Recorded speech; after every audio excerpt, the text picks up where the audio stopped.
this is where I could get into a little bit of trouble. Before I say what I need to, remember that not all analogies hold up if you go too far. When you become a Christian and you give yourself to God, making Jesus the Lord of your life, there's an element where it's like being adopted into a family where there is already a load of kids. As I said, don't push the analogy further. But actually this is quite apt, because the word says we're all adopted into his family. He has chosen us. But there's the rub, oh introverted hermit. He has chosen us, not as individuals, but together as family. This kind of a teaching can be very, very uncomfortable. And why? Because it means we have a responsibility. And the narrative of a personal relationship with Jesus theology is threatened by God's actual word. Don't get ahead of me though. Yes, grace is still the major factor, and there is nothing we can do to earn it.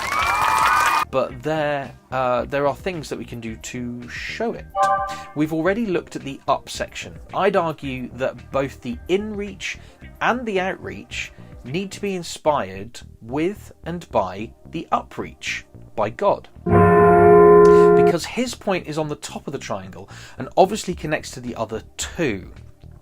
It's the same from this in-reach thingy. Jesus says another painful statement from John 13:35. By this everyone will know that you are my disciples, if you love one another.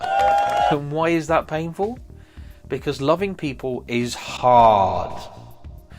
A lot of modern thought on love is to base it on your feelings, which is why relationships are so often messed up.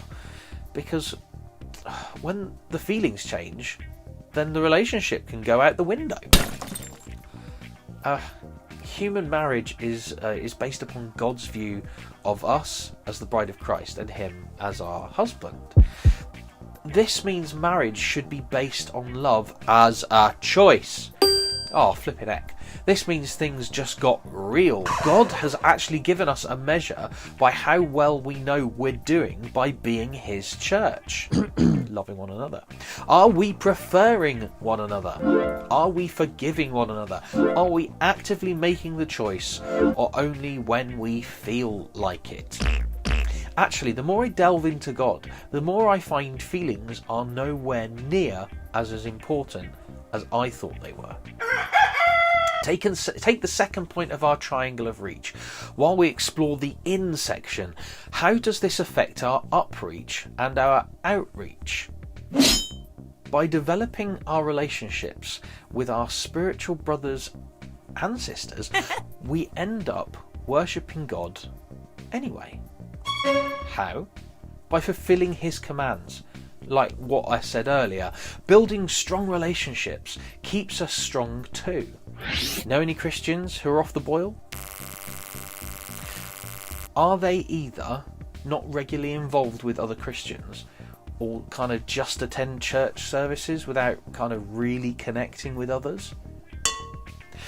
If not being authentic community, people miss both the opportunities of truly worshipping God and reaching out to others. Because if you're not reaching in, how can you effectively reach out? There's nowhere to reach out from. How can we reach in effectively?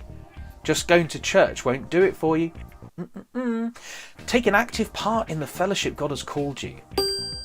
Develop relationships with people.